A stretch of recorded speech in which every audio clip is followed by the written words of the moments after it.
what would you say is the wildest thing to happen while in Barcelona for the 1992 Olympics? The wildest thing. Probably, number one, I know who you are. I've seen the podcast. And Paul, I'm going to see that impersonation me at some point tonight. There it is. We didn't know if you've seen it. Oh yeah. Y'all do a fantastic job. I love it. Thank you. It was so crazy when we left practice. When we were going to practice or going to a game, there was probably the bus was probably 20, 30 feet from the hotel. Man, it was 5,000 people out there for practice, for games, just screaming every time we left the hotel. Bird, Magic, and Michael, obviously those were the big three.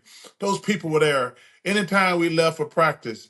And then anytime we would travel, we'd have two motorcycle guys on the side with machine guns, had a guy on the top, in front of the motorcycle, had a guy on the back with a machine gun, had two police cars in the front and the back.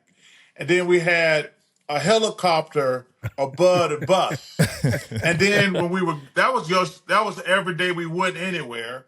But when we were going to the game, man, on the highway, there were hundreds of people holding up signs.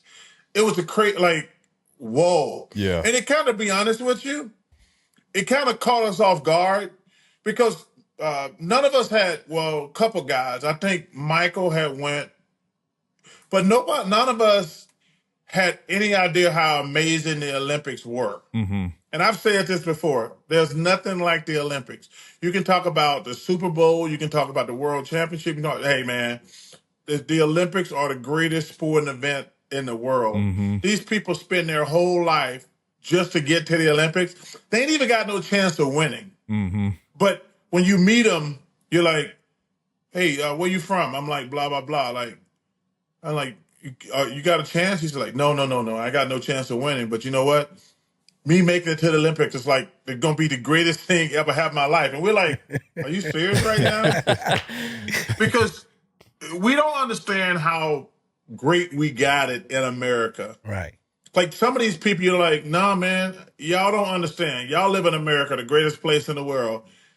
We live in a shit country, and me just getting to the Olympics, I'm going to be set for life. I'm like, what? I'm going to be a hero for life.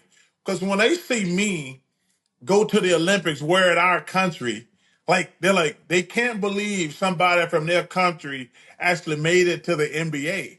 To the Olympic. Can you imagine if they won? But you got to understand, 99% of these people they got zero chance of winning a gold medal. Zero. Or winning a medal. We take it for granted because we live in the greatest country in the world. But if you could actually look, I think it'd be a really interesting thing if they showed, because number one, I'll tell you what's some crazy shit. When they did opening ceremonies, you don't even realize how many countries there are. Mm-hmm. They're like, okay, you're the United States. Y'all going to be toward the end.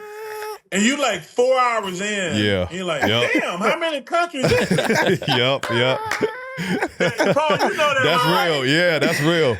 That's real. That's exactly how it went. We were hiding out in the back, and we sitting there okay, a couple hours. Then you 3 hours.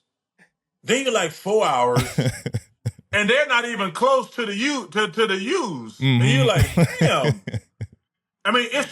So you don't even, I'd be curious to see how many actual countries who have went to the Olympics and who've actually never won a medal. And I think we'll be surprised. But they don't care. Just getting to the Olympics is the best thing ever happened to them.